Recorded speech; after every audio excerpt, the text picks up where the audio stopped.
Bienvenue sur Luds, le podcast lithothérapie et énergie positive. Je suis Ludivine et je vous partage ici tous les outils et les informations dont vous avez besoin pour mieux connaître les pierres et mieux apprivoiser leurs énergies. On parlera donc beaucoup de cristaux, mais pas que. Régulièrement, vous retrouverez ici des épisodes hors série traitant de divers sujets holistiques autour de la psychologie positive, de pratiques naturelles, de l'astrologie, du développement personnel et bien d'autres choses encore. C'est parti! Bonjour à tous et bienvenue sur ce nouvel épisode. Alors, on se retrouve aujourd'hui pour parler et d'une pratique et d'une pierre. On a déjà parlé de beaucoup de choses ensemble à travers les épisodes précédents, à savoir de la lithothérapie de manière générale et globale, des énergies, des chakras, de comment choisir sa pierre, comment s'y connecter avec intention, comment la décharger, la purifier. Donc on en arrive un peu maintenant aux différentes pratiques avec elle et à parler des pierres en elles-mêmes aussi. Donc, je me suis dit que de mêler dans un seul épisode une pratique à une pierre qui, selon moi, est la meilleure pour le cas cité, c'était pas mal. Ça nous permet de regrouper deux choses dans un épisode, une pratique et une pierre. À savoir que, bien évidemment, je vous parlerai de cette pratique avec ma vision et je vous citerai la meilleure pierre selon moi pour cette pratique et toujours d'autres pierres qui pourront également faire le job, sachant que la meilleure pierre sera toujours celle que vous aurez choisie et celle dont vous aurez besoin à l'instant T. D'accord ? Toujours. Et donc, on commence aujourd'hui avec comment pratiquer et cultiver la gratitude au quotidien avec la scolécite. Pourquoi la gratitude ? On en a déjà un peu parlé dans les épisodes autour des chakras, notamment le chakra cœur et le chakra coronal. Car selon moi, pratiquer la gratitude, c'est un peu la base de tout. C'est la base de l'éveil, c'est la base de la positivité, c'est la base de l'apaisement aussi, du fait de relativiser de ce qui nous arrive au quotidien pour pouvoir s'ouvrir à plus grand, d'accord ? Ou s'ouvrir simplement à ce que l'on a déjà, on va en parler. Donc déjà, la gratitude, on en entend un peu parler partout en ce moment et c'est tant mieux. Mais qu'est-ce que c'est finalement la gratitude ? Ok, on est tous d'accord pour savoir on connaît la définition du mot normalement. Mais qu'est-ce que c'est que pratiquer la gratitude quand on l'entend comme ça et cultiver sa gratitude au quotidien ? La gratitude, c'est avoir de la reconnaissance par définition pour ce que l'on a. D'accord ? Donc, je vais déjà faire une petite différenciation ici avec la manifestation, avec la visualisation de notre vie rêvée, de nos objectifs de vie, etc., qui sont des pratiques fabuleuses, très puissantes et merveilleuses, mais qui n'ont rien à voir avec la gratitude. D'accord ? La manifestation, se mettre des objectifs de vie, avoir un objectif précis dans chaque domaine de sa vie, avoir une vision de la vie rêvée que l'on souhaite qui n'est pas encore forcément celle que l'on a aujourd'hui, c'est une chose. La gratitude, c'est quasiment l'inverse. C'est voir de la gratitude, de la reconnaissance pour ce que l'on a aujourd'hui. Que ce soit en amour, que ce soit dans le travail, que ce soit dans le matériel, que ce soit dans l'énergétique, que ce soit physiquement, que ce soit pour votre santé, que ce soit pour tout ce qui vous entoure, tout ce que vous avez dans votre vie aujourd'hui.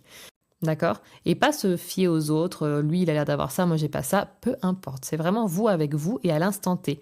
Pas de j'aimerais ça, c'est maintenant ce que j'ai moi et encore faut-il en être reconnaissant. D'accord ? Donc pour vous donner un exemple de maintenant et pas mon goal de vie, c'est votre goal de vie, imaginons avoir une maison à Miami, au bord de l'eau, avec 10 chiens, votre mari, vos enfants et y vivre là-bas, profiter de la vie. Aujourd'hui vous êtes en France, vous vivez dans un studio, vous n'avez pas encore rencontré votre âme sœur. Écoutez, soyez déjà reconnaissant pour ça. Vous êtes en vie, vous êtes en bonne santé, vous êtes en France et vous avez un toit sur votre tête. Donc, même si ça peut vous sembler un peu marâtre certains jours, soyez reconnaissant pour ça. Encore une fois, c'est déjà une chance d'avoir ça, que la vie vous a apporté ça. Et si c'est pas votre idéal, à ce moment-là, vous allez, oui, vous mettre vos objectifs, etc. et essayer de prendre le chemin qu'il faut pour arriver là où vous voulez. Mais soyez reconnaissant de ce que vous avez aujourd'hui. Donc, pratiquer la gratitude, pour moi, déjà, c'est un exercice qui se fait au quotidien. Au quotidien, c'est-à-dire chaque jour. Parce qu'on l'a dit dans l'intitulé, on cultive la gratitude. Et pour la cultiver, il faut donc la pratiquer et la pratiquer régulièrement. C'est comme ça que ça va s'ancrer en vous, que ça va s'ancrer dans votre cerveau, dans votre système de pensée, et que vous allez pouvoir avoir débloqué un peu une vision radar du positif, si je peux dire, où on va vraiment aller chercher à chaque fois et conscientiser tout ce que l'on a chaque jour de positif pour pouvoir justement s'élever et vibrer haut, attirer des hautes vibrations à nous. Donc déjà, c'est quelque chose qu'il faut faire de manière quotidienne. Comment ? On va en parler par la suite. Pour moi, il y a deux axes principaux dans la gratitude. Il y a la gratitude, j'ai envie de dire, globale. c'est-à-dire la gratitude que l'on a pour notre vie de manière générale. On peut, si vous êtes en train de m'écouter, très probablement, vous avez quand même une vie assez confortable dans le sens où vous vivez forcément dans un pays développé. Vous avez probablement Internet ou ne serait-ce qu'un téléphone avec la 3G pour m'écouter. Vous voyez peut-être là déjà où est-ce que je veux en venir. C'est avoir la gratitude, dans notre cas, pour ce que l'on a qui nous semble basique, simple et acquis. C'est-à-dire avoir un toit sur notre tête, avoir un corps en bonne santé, premièrement. Avoir un corps en bonne santé, c'est hyper important. Avoir de quoi manger, vivre dans un pays sécurisant, avoir des proches autour de nous, avoir un travail s'il nous plaît, qui nous convient, avoir tout ce qui est essentiel à notre vie, mais qu'on prend encore une fois pour acquis ou tout simplement qu'on ne conscientise plus parce que c'est là, ça fait partie de notre vie, d'accord ? C'est prendre de la conscience, mettre de la conscience là-dessus, d'accord ? Prendre conscience de ça et en être reconnaissant, d'accord ? Donc être reconnaissant de tout ça, d'avoir l'ouïe si vous m'entendez, d'avoir la vue, d'avoir vos sens qui fonctionnent si c'est le cas. Vraiment, voilà, les choses basiques de la vie, avoir un corps en bonne santé, encore une fois, je me répète, mais c'est des choses qui sont tellement importantes et qui ne sont pas données à tout le monde dans ce monde, de moins en moins malheureusement avec ce qui se passe. Donc, c'est avoir de la gratitude et de la reconnaissance pour ça dans notre vie. Après, on peut monter un step au-dessus si vous avez en plus le job de vos rêves, si vous avez une relation amoureuse de vos rêves, si vous avez rencontré votre âme sœur, si vous avez des enfants, si vous avez une famille, des amis proches sur lesquels vous pouvez compter, si vous avez cheminé dans votre vie déjà là où vous auriez rêvé être aujourd'hui. Si vous avez le corps dont vous rêviez, je ne sais pas, si vous aviez certains objectifs et que vous avez tout ça encore plus, c'est justement avoir d'autant plus de reconnaissance pour tout ça, d'accord ? Si vous vous étiez mis des objectifs de vie et que vous avez commencé à les réaliser, c'est avoir de la gratitude pour ça. Vraiment, voilà, premièrement, c'est la gratitude pour ce qui nous entoure. Après, si pour vous, ce qui était important, c'est le matériel et que vous avez réussi à avoir une belle maison, vous avez réussi à avoir les accessoires qu'il vous plaît, etc., bah, c'est une forme de gratitude aussi, d'accord ? Il n'y a pas de bien ou de mal à parler des sentiments ou du matériel, d'accord ? C'est la gratitude pour ce qui vous fait du bien et ce que vous êtes reconnaissant d'avoir aujourd'hui, d'accord ? Ça, c'est déjà le conscientiser une première fois et c'est en être reconnaissant chaque jour qui passe, d'accord ? En être reconnaissant chaque jour, même si par exemple, je ne sais pas, votre compagnon, votre mari vous agace, vous venez de vous disputer, vous avez envie d'avoir de la reconnaissance quand même pour votre relation parce que malgré une dispute, en fin de journée, vous pouvez vous dire « Ok, j'ai quand même de la gratitude de l'avoir dans ma vie. Aujourd'hui, ce n'a pas été, mais voilà, je sais que on va passer outre et ça va avancer. » Donc, c'est avoir de la gratitude même quand ça va pas forcément très bien, mais d'avoir quand même ces personnes autour de nous, ces choses autour de nous, etc. D'accord ? Ça, c'est à cultiver de manière quotidienne. Comment on en expliquera encore une fois par la suite. Mais voilà, il y a ce point un peu global, général de votre état d'être. Ensuite, il y a la gratitude, ce qu'on appelle journalière. C'est très souvent celle-ci que l'on couche sur le papier chaque jour. Vous avez sûrement entendu parler de ces journaux de gratitude où on écrit le matin ou le soir, parfois les deux, sous une trame différente, les choses pour lesquelles on a eu de la reconnaissance dans la journée qui vient de se passer.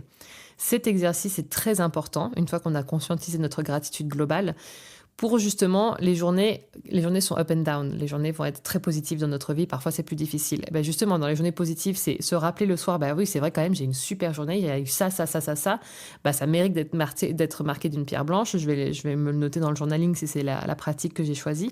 Mais en tous les cas, le soir, je vais me le remémorer et je vais me dire, waouh, merci pour cette journée. D'accord ? Pour vraiment avoir de la reconnaissance pour ce que vous avez réussi à vivre aujourd'hui. D'accord ? Ce que l'univers a mis sur votre chemin pour cette journée merveilleuse. Et c'est aussi l'exercice un peu plus difficile. Quand la journée a été très mauvaise, quand la journée a été très noire, c'est là où il va falloir la retracer dans votre tête pour gratter un petit peu, voir qu'est-ce qui a été positif. Parce que très, très, très généralement, dans une très mauvaise journée, je parle d'une journée lambda, vous avez votre quotidien, tout va bien, puis de temps en temps, il y a une journée un peu pourrie, on est d'accord. Cette journée un peu pourrie, il y a forcément eu des petites choses positives dedans. Mais elle se noie très facilement autour de l'amas qu'on s'est dit vivre une journée de merde, en gros. Désolée pour le mot, mais c'est souvent ce qu'on se dit. Au milieu de tout ça, il y a quand même eu des choses positives, mais on les a pas vues, très souvent. Donc, l'exercice, ça va être le soir de se dire, OK, qu'est-ce qui s'est passé réellement ? Par exemple, encore une fois, notre personne dans le bus qui nous a souri. C'est retracer un peu tout ça et se dire, oui, c'est vrai qu'il y a eu ça quand même. Oui, j'ai eu un message de telle personne, c'est vrai que ça faisait longtemps, j'ai complètement oublié dans la journée, c'était super, ça m'a fait plaisir, j'ai croisé lui, ça faisait longtemps que je l'avais pas vu. C'est vrai que ça a duré 2 secondes, mais ça m'a fait plaisir. Voilà.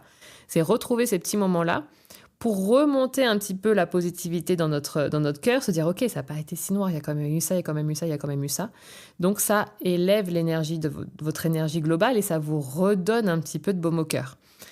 Et ça aide également à relativiser les événements un peu merdiques de la journée, d'accord? Parce que souvent, quand on est dedans, la journée nous paraît horrible, on est énervé contre tout le monde, mais le soir, quand on refait un peu le film, bon, bah d'accord, parfois, très souvent, on peut relativiser aussi de ce qui s'est passé. À contre-coup, souvent, on relativise de tous ces événements-là. On dit très souvent, ne passe pas plus que de quelques secondes à être énervé sur un sujet dont tu ne parleras plus dans 5 ans. On dit souvent 5 ans. 5 ans, je trouve énorme. 5 mois, 5 jours, mais j'ai envie même de dire parfois 5 minutes. Quand on peste pendant 5 minutes en voiture parce que quelqu'un nous a coupé la route, est-ce que vous en parlerez encore dans une semaine ou dans même 5 minutes, encore une fois? Non. Alors, ne perdons pas notre énergie sur quelque chose qui est tellement insignifiant que dans quelques jours, quelques heures, quelques mois, enfin voilà, prenez la trame que vous voulez, mais vous voyez où je veux en venir, sous une petite durée, vous n'allez même plus en parler, quoi. Donc, à ce moment-là, on relativise sur ce qui s'est passé. Attention, quand on a une situation de vie, là je parle au quotidien, les petites journées un peu pourries qu'on connaît tous, mais quand on a une situation de vie qui est difficile, quand on est en train de vivre un deuil, quand on a une maladie grave, quand on a vraiment des choses qui sont lourdes, je ne sais pas, on a des difficultés financières, on sent que c'est pas ponctuel, c'est vraiment un moment difficile. Attention, mon message ici n'est pas celui qu'on voit un peu partout en ce moment de c'est le message de l'univers, à toi d'en tirer le positif et de voir la leçon. Ok, ça pour moi c'est très culpabilisant. Il nous arrive parfois des choses, c'est dur. Quelle qu'en soit la raison qu'on veut mettre derrière, que ce soit karmique, que ce soit ce que vous voulez, c'est des événements qui sont durs et qui sont agréables pour personne, qu'on ne souhaite à personne. Et ça, il ne faut pas les dédramatiser. D'accord? Si c'est dur, c'est dur. Il faut vraiment se faire aider, il faut extérioriser, il faut prendre conscience que c'est difficile. Il ne faut pas se voiler la face avec de la gratitude. D'accord? C'est vraiment pas mon message. En revanche, c'est d'autant plus important, bien sûr, quand on est dans une période aussi dure que celle-ci, qui est un deuil, qui est une maladie, qui est tout ce genre de choses, de chercher tout de même, de garder cet exercice de gratitude pour aider à se donner du baume au cœur et à un moment donné, il va falloir s'aider à s'en sortir aussi. Il va falloir positiver pour se tracer un chemin devant nous et se dire: «OK, je vais m'en sortir». Et comment on s'en sort? Très souvent avec de la gratitude, avec des émotions, des sentiments d'amour, voilà, avec de la positivité en tout cas et sûrement pas avec du marasme et rester trop longtemps dans l'état de tristesse et d'apitoiement. Voilà. On peut vraiment s'apitoyer quand c'est dur et encore une fois, c'est humain et normal et nécessaire à un processus de deuil, quel qu'il soit finalement, hein. Le deuil d'une maladie, le deuil d'une perte d'un être cher, le deuil je ne sais pas, d'un travail, le deuil de plein de choses. Il y a ce processus-là où on prend le coup et vraiment on l'encaisse. Mais après, il faut trouver quand même ce chemin de gratitude, d'accord? Pour vous aider à vous en sortir et à voir le positif qui est quand même caché derrière chaque chose, le positif des personnes qui sont à côté de vous, qui vous accompagnent, qui vous soutiennent. Je ne sais pas, avoir passé 1 heure au soleil parce que ça vous a fait du bien, puis la météo était belle. C'est des petites choses comme ça. D'accord? Quand tout va très mal et quand tout est très dur, c'est les petites choses pour lesquelles il faut vraiment les souligner en fait. Parce que c'est ces petits moments-là qui vont vous aider à vous en sortir et à aller vers le chemin du mieux. D'accord? Donc, il y a cet état de gratitude globale pour sa vie qu'il faut conscientiser, d'accord? Et qu'il faut mettre en avant et qu'il faut avoir en tête chaque jour. Et il y a la gratitude jour par jour sur les événements que vous venez de vivre. Être reconnaissant quand tout s'est bien passé et dédramatiser et chercher le positif quand ça n'a pas été. D'accord? Ça, c'est la gratitude, c'est cultiver sa gratitude. Pour moi, selon moi. D'accord? Maintenant, comment faire? Comment faire? Je trouve qu'il n'y a pas vraiment besoin d'aller énormément dans le détail parce que vous l'avez compris, c'est déjà conscientiser les choses dans sa tête. Donc après, il y a des pratiques qui aident à faire l'exercice. Je ne vais pas vous en citer énormément. Mais déjà, c'est conscientiser tout ça dans sa tête. D'accord? Dans vos pensées, c'est que ce soit déjà établi, que ce schéma de se dire « Ok, j'ai de la gratitude pour ça, pour ça, pour ça », se fasse. Chaque jour, être reconnaissant de ce que vous avez et être reconnaissant de ce qui vient de se passer. Si vous avez besoin d'une trame pour vous aider, la meilleure, c'est bien évidemment le journaling. C'est écrire dans un journal, format papier, format digital, c'est vous qui voyez selon vos affinités, mais c'est vraiment coucher sur le papier vos pensées. Donc, la gratitude, Pour vous donner peut-être une petite idée de trame, vous vous levez le matin, vous prenez un carnet et vous commencez à écrire ce pourquoi vous avez de la gratitude de manière globale dans votre vie, d'accord? Votre corps en bonne santé, le soleil qui est dehors, votre mari qui est à côté de vous, vos enfants qui jouent, bref. Ce pourquoi vous avez de la gratitude pour votre vie, ok? Comme ça vous permet également de commencer la journée sur un bon pied, d'un pied positif, d'accord? Donc ça, c'est aussi important pour justement commencer dans un état d'être, un état d'énergie qui soit élevé, votre journée. Après, votre journée va se passer. S'il y a des moments très forts qui se passent, justement, cultivez la gratitude à ce moment-là. Pensez-y et mettez de la conscience sur votre journée tout au long de son déroulé, de vous dire que voilà, là, je suis en train de vivre de quelque chose d'extraordinaire. J'en profite d'autant plus, j'ouvre d'autant plus mes yeux pour en profiter parce que je sais que j'ai de la gratitude pour ça. Et vous verrez, vous vivrez tout beaucoup plus intensément. Vous vivez une journée difficile. Ok, c'est difficile. Justement, essayez de capter, ouvrez vos radars en direct durant la journée pour capter qu'est-ce qui est positif dans tout ça quand même, les petits moments, les petites choses qui vous apportent de la joie. D'accord? Conscientisez ça, ça aidera à apaiser la journée sur le moment. C'est d'autant plus intéressant. Et le soir, vous rentrez, à ce moment-là, vous pratiquez votre journaling du soir en disant quelles sont les choses pour lesquelles j'ai de la gratitude aujourd'hui. Est-ce que la journée a été? Oui, non. Oui, c'est génial, je suis reconnaissant pour tout ça. Non, c'était très dur. Je décharge peut-être tout ce qui m'a embêté aujourd'hui, comme ça va vider mon cerveau avant de dormir aussi, d'accord? Et après ça, je note ce pourquoi j'ai de la gratitude tout de même au milieu de tout ça, ok? Ça, c'est une manière quotidienne de pratiquer et cultiver sa gratitude. C'est formidable de faire cet exercice parce que ça vous donne une trame, une ligne conductrice que vous allez suivre. Et de cette façon, votre cerveau va s'habituer petit à petit à avoir ce mécanisme automatique, même sans écrire, de reconnaître, conscientiser et cultiver la gratitude. D'accord ? Une autre façon intéressante de cultiver la gratitude, c'est de dire aux personnes, aux gens qui vous entourent, la gratitude que vous avez envers eux. Par exemple, quelqu'un va venir vous aider, vous donner un coup de main, accentuez peut-être le fait de vous dire, de vous arrêter 5 secondes pour dire merci. Merci d'être venu m'aider parce que vraiment, tu m'as sorti une épine du pied, je ne sais pas. Merci pour aujourd'hui. C'est vos enfants qui sont là, les prendre dans vos bras, leur dire à quel point vous les aimez, à quel point vous avez de la gratitude de les avoir dans vos vies, qu'ils soient là avec vous.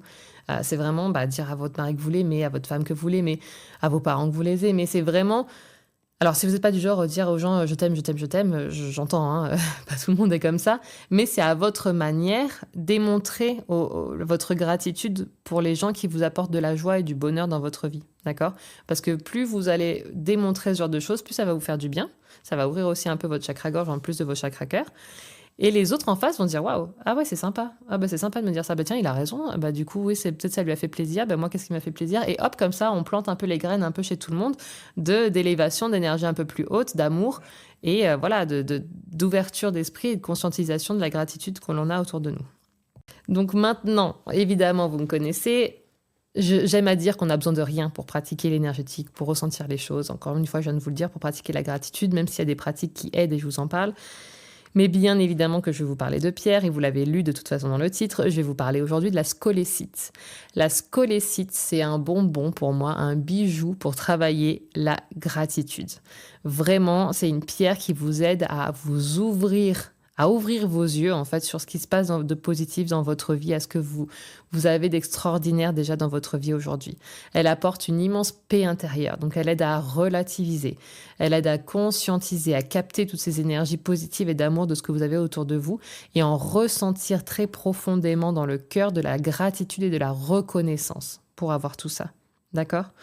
Donc, elle aide vraiment à faire ce travail d'apaisement parce qu'elle existe, je vais vous en parler un peu plus en détail au niveau minéralogique juste après, mais déjà pour vous en dire quelques mots de manière énergétique, elle existe en couleur rose et en couleur bleue, donc elle va en couleur bleue, n'importe quoi, en couleur rose et en couleur blanche, donc elle va se connecter et à votre chakra cœur et à votre chakra coronal, ce qui est fabuleux pour venir apaiser un cœur et apaiser un mental pour avoir un corps en paix et pouvoir pratiquer la gratitude, d'accord? Donc, elle est fabuleuse pour ça. Elle aide également à ouvrir sa spiritualité, d'accord?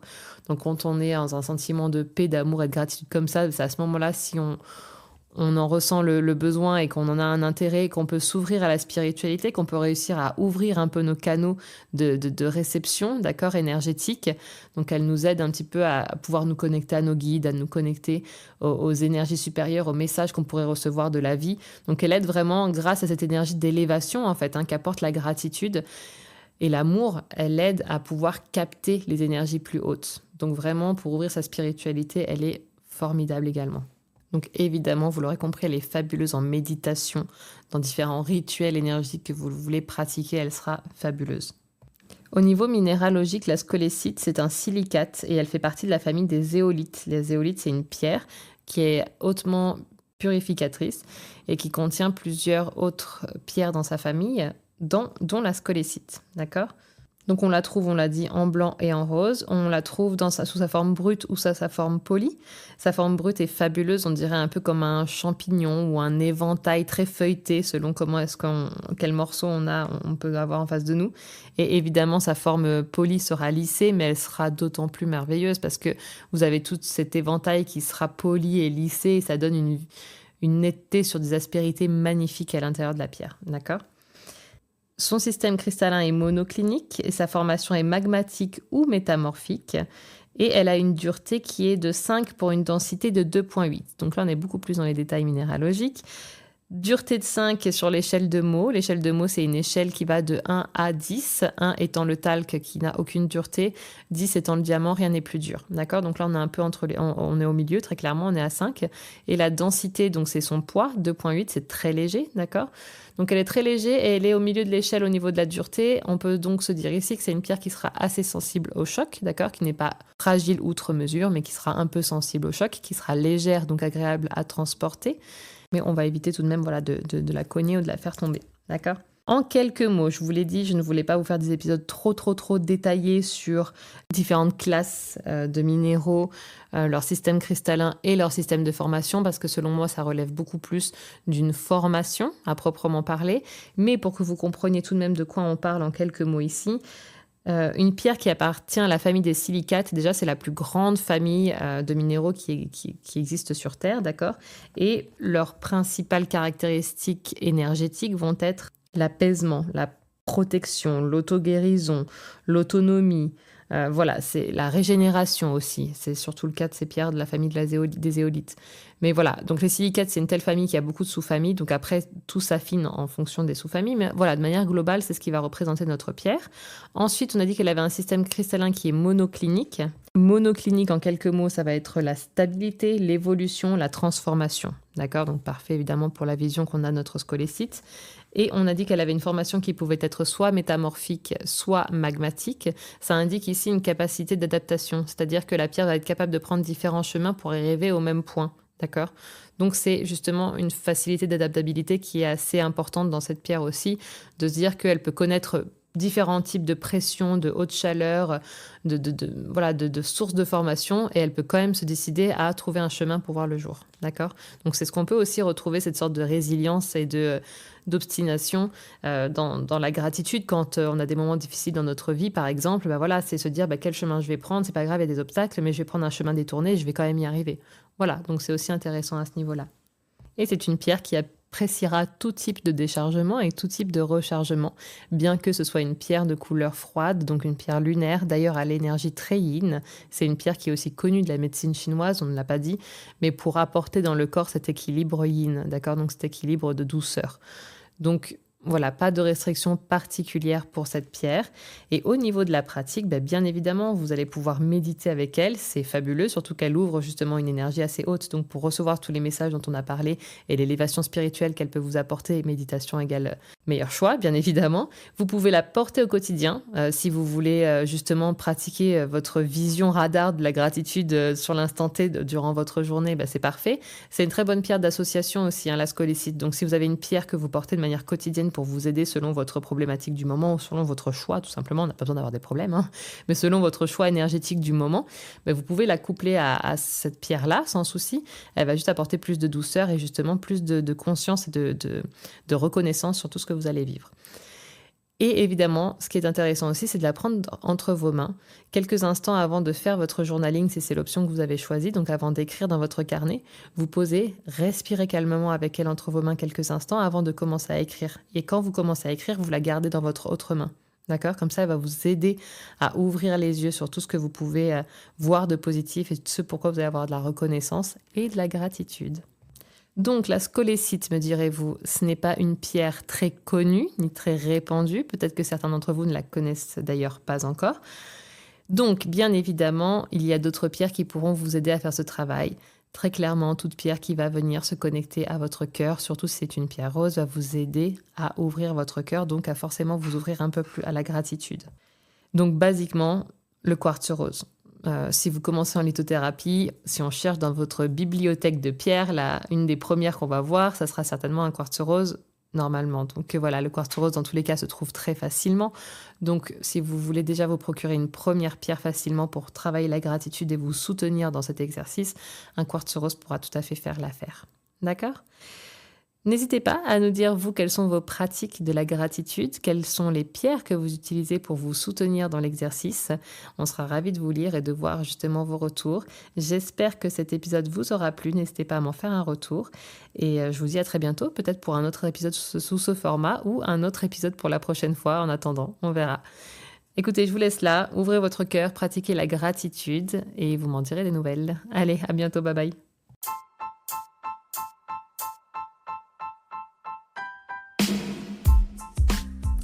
Après chaque épisode ou de manière générale, n'hésitez pas à laisser un commentaire avec vos avis, vos retours, vos questions et éventuellement les sujets que vous aimeriez que nous traitions ensemble.